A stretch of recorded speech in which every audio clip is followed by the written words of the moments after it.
Hello and welcome to the 15th edition of the Meyer Memos. Today is December 7th, 2018. We have no staff meeting this week. We have an ISST meeting on Wednesday, December 12th at 8:05 in the conference room. We have a BLT meeting on Friday, December 14th at 7:30 in the conference room. I can statements. Classroom teachers need to be posting these. Posting for reading, math, and writing. Here's an example. This is Geo. She has a template that she writes them up there and then erase them and adjusts them accordingly. Thank you, Geo. Here's I Can and Success criteria from Jenny Kerner and Amy Rowland. She used her smartboard, so this was the learning target, where it's I can answer questions using key details in the text. Then she defines answer and key details, and then it's to do this level. To do this, I will determine the level of 4 answers using a chart as support. Here is the chart. So you have answers can have different levels like a video game. You see beginning, intermediate, and expert. And then here is the rubric. So I came in and I read with one of the kids, and then I looked at this and had the child answer a question for me. She used the key detail and she used a complete sentence, so I knew she could do it. It was really cool. Thank you, Jenny and Amy. Here is I Can and Success criteria from Jess Newman. For unknown words, I can figure out the meaning of words and phrases in third grade text.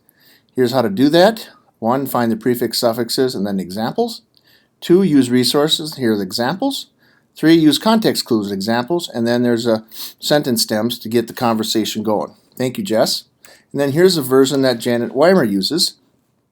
She has her learning target. I can determine the author's point of view. I could use information from the passage to show why I agree or disagree with the author. And then across the room, she has this on a chart. The author's point of view, defining it, what it all entails, and how to get there. So make sure you pay attention to the clues, highlight the facts, underline the point of view, and then think and ask yourself, do you agree or disagree? So these are different ways that people use I Cans and success criteria. Thank you, Janet. Data Day 2 is coming up on Wednesday, December 19th. That's less than 2 weeks away. Classroom teachers need to submit their guided reading levels in a Google Doc. I will send out the Google Doc this coming week, and there'll be more information to come. So that way we can look at this and compare their guided reading level to where they were at the start of the school year. We are taking the winter math map in between the testing window of January 14th and February 4th. Eve made up this schedule. Thank you, Eve.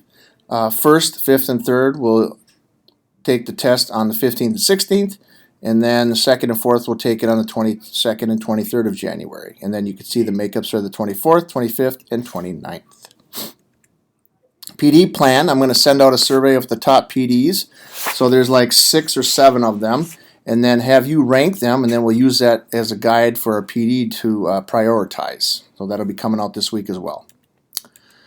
ISST information, it's just a little reminder. Remember, ERT is no longer operating. We moved to Google Docs, and there's a referral sheet process. You're going to make a copy for each student you refer to ISST, share it with Sarah Becker, and then answer all the highlighted areas. Please remember, you may not see results immediately, but it's going to help the student and future teachers because it's cumulative, so we want to keep that in mind. What do you look for, or when do you take them to ISST? 2 or more years behind, intervention not showing growth, 1 or more referrals a week to the quiet room, or you can't stop thinking about the student when you leave school. Kudos to Kelly Anderson. She's an assistant varsity girls soccer coach at Jefferson. She's one of 2.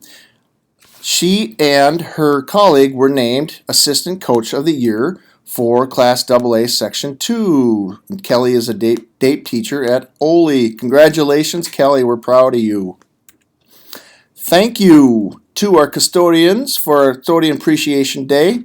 Thank you, Dave, Dean, and Devin, the 3 Ds, and Andy. We appreciate all that you do. You are awesome. Thank you again for another great week, and have a great weekend.